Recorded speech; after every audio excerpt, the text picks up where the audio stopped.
Bonjour et bienvenue à tous sur cette nouvelle vidéo CTF, toujours sur la plateforme Try Hack Me. On est sur le CTF Tools Rus, qui est un CTF en difficulté easy, que j'ai déjà fait il y a très longtemps. Je me rappelle vraiment de rien du tout sur ce CTF.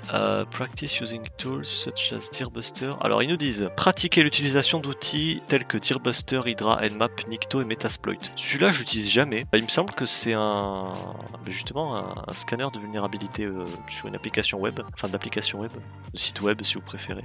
Il me semble, je l'utilise jamais donc je suis même pas sûr. Je suis même plus sûr. Metasploit, ça permet de déployer facilement des modules, avoir des shells interpréteurs pour élever nos privilèges plus facilement, entre autres. C'est sûr. Enfin, le plus gros avantage avec Metasploit, c'est le interpréteur et les modules. En fait, c'est principalement pour ça moi que je m'en suis servi.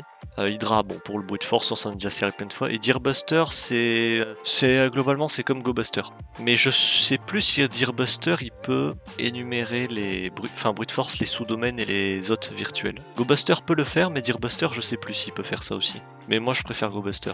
Donc j'utiliserai GoBuster, je pense. J'ai déjà démarré la machine, etc.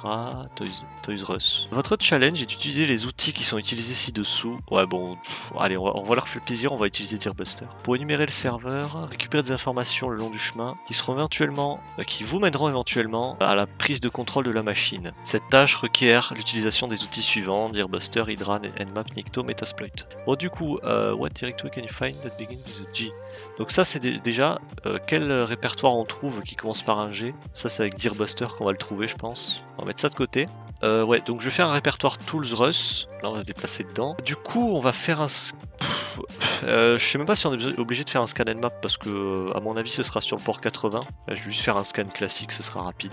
Un petit scan, voilà. C'est ça, HTTP hotline. Ok, on va utiliser Deerbuster. Est-ce que je l'ai installé au moins Deerb peut-être. Ok, j'ai Deerb. Deerb. D'habitude j'utilise GoBuster, mais bon c'est... Voilà, ça... Au moins ça nous fera utiliser un autre outil. 10.10.4. Bon, c'est toujours pareil, là on renseigne l'URL. Juste on précise pas le mode en fait. Puisque je crois que Deerbuster de base il sert qu'à ça. Il sert qu'à énumérer, il me semble, les pages et les répertoires. Il sert pas à énumérer les sous-domaines ou autres. Donc l'URL / espace. Et ensuite on précise une word list. Donc usr share word list directory Deerbuster. Deerbuster pardon, directory 2.3. Medium.txt, voilà. On sait que c'est de ça, on sait que c'est un répertoire qu'on doit trouver. Dans la question, ils nous disent quel répertoire qui commence par un G. Donc on va pas rajouter d'extension, il n'y a pas besoin. Alors, qu'est-ce qui lui arrive? Il a planté ou... Oula! Qu'est-ce qui se passe? Pourquoi ça freeze? Bon, c'est pété, je vais annuler. CTRL-C. Bon, je pense qu'on va utiliser une autre wordlist parce que là, je sais pas, ça me paraît cassé. On va utiliser une wordlist de seclist. Donc on va aller dans Discovery, Web Content et on va utiliser la wordlist common.txt. Voilà. Et moi, je préfère utiliser GoBuster parce que ça me permet d'énumérer plus de choses que simplement des pages et des répertoires. Et en plus, avec GoBuster, je trouve que c'est mieux présenter les résultats en fait. C'est plus lisible, on a le code réponse, etc. Puis c'est en couleur, du coup, on se repère plus vite. C'est des petits plus comme ça qui font que c'est plus agréable à utiliser. Ah, on a trouvé un répertoire Guidelines. On va le renseigner ici. Guidelines. J'ai l'impression que c'est un CTF qui est vraiment fait pour les débutants. Celui-là, c'est un des plus, je pense. Quel nom pouvez-vous trouver dans ce répertoire? Enfin, le nom de qui? On va je vais directement cliquer droit dessus. Ouvrir le lien, voilà. Hey Bob, did you update the Tomcat server? Ouais, ok, c'est... bon, là, ils nous mettent bien en gras. Regarde, c'est un nom d'utilisateur, retiens-le. Bon, déjà, il me semble que ce CTF, c'est vraiment un des premiers que vous pouvez faire aussi. C'est très adapté aux débutants, il me semble. Bob, what directory has basic authentication? Quel répertoire a une authentification basique? Protected, j'imagine, qu'on vient de trouver, là. Clic droit, ouvrir le lien. C'est ça. Je vais répondre. Protected. Quel est le mot de passe de Bob pour accéder à la partie protégée du site? Là, ils nous disent carrément qu'il faut utiliser le nom d'utilisateur Bob, donc c'est très guidé comme CTF. Bah, du coup, on va utiliser Hydra pour brute force ça. On va utiliser Hydra. Je vais ouvrir un nouveau terminal. On va faire Hydra-L minuscule, Bob-P majuscule, parce que là c'est une wordlist qu'on utilise pour les mots de passe. Share wordlist, on va utiliser la wordlist RockU. L'adresse IP c'est 10.10.91.185. Et la méthode c'est... Alors je crois que c'est http-get, c'est pas ça. Alors attendez, c'est parce que j'ai pas précisé l'URL. http... Alors ok, la syntaxe c'est http-get 10.10.91.185 protected, c'est ça hein? Unknown service. Ah mince, j'ai oublié d'enlever l'adresse IP. Bubbles. Le mot de passe c'est Bubbles. On va vérifier, on va tester. J'actualise. Hop, là on met Bob. Bubbles. Voilà, on est bien connecté. Cette page protégée du site a maintenant été bougée sur un différent port. Bon, en tout cas, le mot de passe c'est Bubbles. Voilà. Quel port qui sert à ça est ouvert sur la machine? Je crois que c'était le port 8080, je sais plus. On va retourner sur notre scan and map. Oups. Sur notre scan and map qui était là. C'est le port 8009, je pense. Je vais juste stopper ça. Clear. Je vais relancer un scan and map, mais agressif. Pour voir les services qu'il y a sur les ports là, pour être sûr. Ça devrait pas être trop long normalement. HTTP. Ouais, c'est celui-là en fait, c'est le port 1, 2, 3, 4, c'est Tomcat, ok. Donc le port 1, 2, 3, 4. 1, 2, 3, 4. En allant sur ce service, en allant sur le service qui tourne sur ce port, quel est le nom et la version du logiciel? On va voir ça. Ici, hop, juste enlever ça. On va faire 2 points pour préciser le port. 1, 2, oups, 1, 2, 3, 4. Ok. Apache Tomcat 7.0.88. On va copier ça. Copier, on va le renseigner ici, submit. Utilisez Nikto avec les identifiants que vous avez trouvés et scanner le répertoire /manager/html sur le port que vous avez trouvé. Alors Nikto, comme je l'utilise jamais, je vais avoir du mal avec la syntaxe je pense, mais oups. Nikto, est-ce que je l'ai installé au moins? J'ai même pas Nikto. Alors si vous utilisez Kali Linux, justement Nikto est préinstallé normalement. Hop, code, je vais copier, je vais installer Nikto comme ça. Je vais faire git clone, voilà. ls, donc là on a un répertoire Nikto qui a été créé, j'imagine qu'il faut aller dans programme, Nikto, c'est écrit en perle Nikto d'ailleurs, tiens, et si je fais du coup /Nikto, est-ce qu'il me donne la syntaxe directe? Ok, donne la syntaxe, enfin plutôt les paramètres. Faut préciser une note, ok. Target host URL, alias de -host, c'est pareil, ok. Bon, -host, http://10.10.91.185. On précise le port, 1, 2, 3, 4, /. Il nous demande de scanner manager/html, c'est ça? Ok. Et comment on précise les identifiants avec Nikto? Je me demande. Est-ce que c'est avec des cookies? Alors je crois que c'est avec l'option -id, je suis pas sûr. Host authentication to use, format id pass, ok, je crois que c'est ça. -id, on va essayer ça, bob2.bubbles, ça doit être le même... Successfully authenticated, ok, donc c'était bien ça, c'était bien l'option -id. Et il nous demande combien de documents Nikto a pu identifier, on va attendre. Donc ouais, Nikto c'est bien un scanner de vulnérabilité d'application web, c'est bien ce que je pensais. Bon bah là, en attendant que ça se finisse, on peut aller prendre un café, voilà. Ah, enfin on y est, il commence à trouver des documentations, enfin. On y est.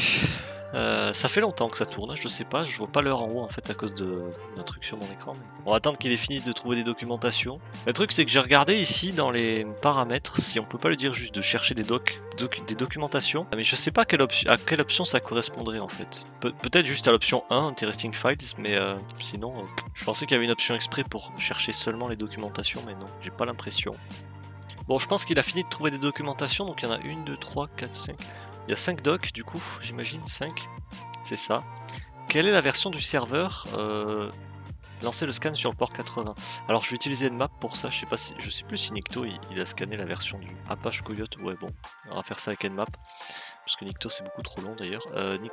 Nmap pardon, 10.10.91.185-P80 pour scanner seulement le port 80-SV majuscule.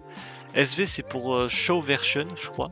En tout cas je sais que c'est l'option qui permet, si on fait pas scan agressif, c'est l'option à elle seule qui permet d'afficher le service, la version du service en question qui est scanné. Donc là comme c'est le port 80, on va scanner la version du service sur le port 80. En fait quand on fait un scan agressif, c'est un ensemble de plusieurs options en une en fait. 2.14.18 Apache 2.14.18, ok on va le renseigner. Apache 2.14.18. Ouais, du coup, ce que je disais, c'est que Nmap, quand je fais un scan agressif, ça comprend en fait l'option SV.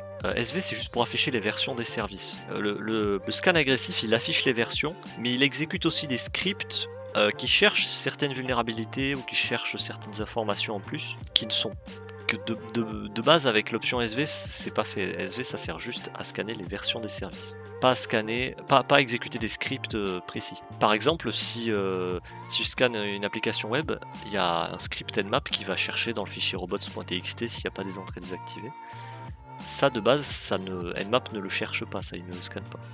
Du coup, alors là on nous demande quelle version d'Apache Coyote 1.1, c'était écrit, je vais vous montrer, c'était écrit ici là, dans Nikto, Apache Coyote 1.1. Ensuite, qu'est-ce qui est demandé? Utiliser Metasploit pour exploiter ce service et avoir un shell sur le système. Ok. En tant que qui avez-vous eu un shell? J'imagine que vu la question d'après, vu les étoiles là, on va être root, mais on va le faire d'abord. Je vais lancer MSF Console, pardon. MSF Console qui est donc la console de Metasploit Framework. C'est assez long à lancer pour moi, à chaque fois je crois que sur Kali c'est plus rapide.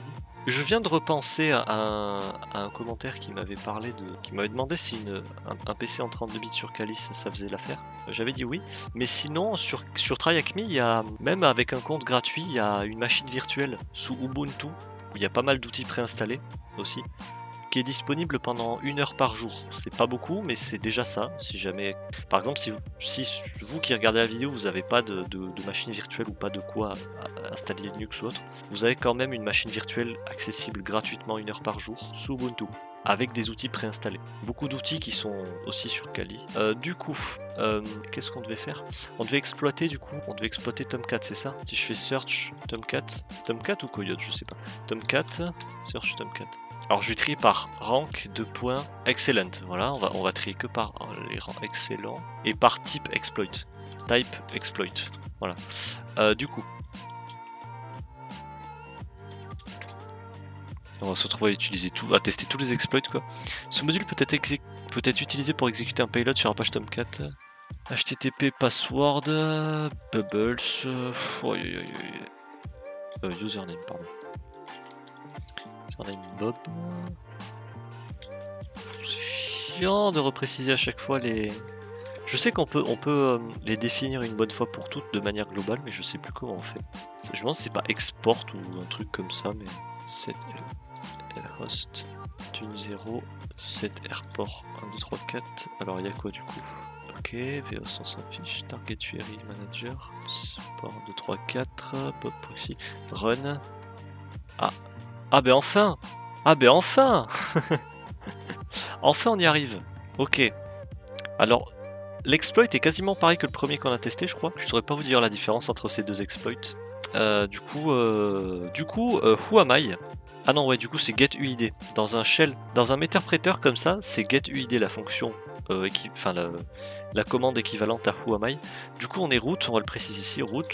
Quel texte est dans le fichier root flag? Alors, on va faire cat /root /flag.txt et on a le flag root copié, collé, et on a terminé ce CTF de difficulté easy, mais où j'ai galéré avec Metasploit. Bon, faut croire que je suis pas très doué avec Metasploit, je sais pas. Pourtant, j'étais persuadé que les exploits que j'avais choisis étaient fonctionnels, correspondaient à la version, etc. Je sais pas. Peut-être c'est moi qui ai loupé un truc, j'ai dû louper un truc. Bon, en tout cas, c'était cool ce petit CTF. C'était un CTF plus facile que d'habitude en soi. Enfin, globalement, c'était assez guidé aussi, les questions. Alors, qu'est-ce qu'on a fait durant ce CTF? Bon, on a énuméré vite fait les services et les ports ouverts. On a utilisé Nikto pour scanner une application web. Donc là, dans notre cas, c'était Apache Tomcat. Bon, ça nous a servi juste à trouver combien de documentation il y avait. Je pense que c'était juste pour nous faire utiliser Nikto pour qu'on l'utilise au moins pour voir comment il fonctionne. On a utilisé aussi avant ça DIRB pour énumérer des fichiers, des répertoires sur le port 80. Et on a utilisé Metasploit pour exploiter du coup Tomcat. Et Hydra pour brute force. On avait utilisé Hydra pour brute force, une authentification basique. Voilà, je crois que c'est tout ce qu'on a fait. J'espère que ça vous aura plu ce petit CTF. Si vous avez aimé, n'hésitez pas à lâcher un like. Vous pouvez aussi dire ce que vous en avez pensé en commentaire, ou même si vous avez des conseils, des questions, n'importe quoi, les commentaires c'est fait pour ça. N'hésitez pas à vous abonner si vous voulez suivre les prochaines vidéos qui sortiront. Et moi je vous dis à la prochaine. Shots, yeah, straight to the face. And I wanna get lost, I'm sick of this place. Don't know how to stop when I'm feeling this way. So I'm taking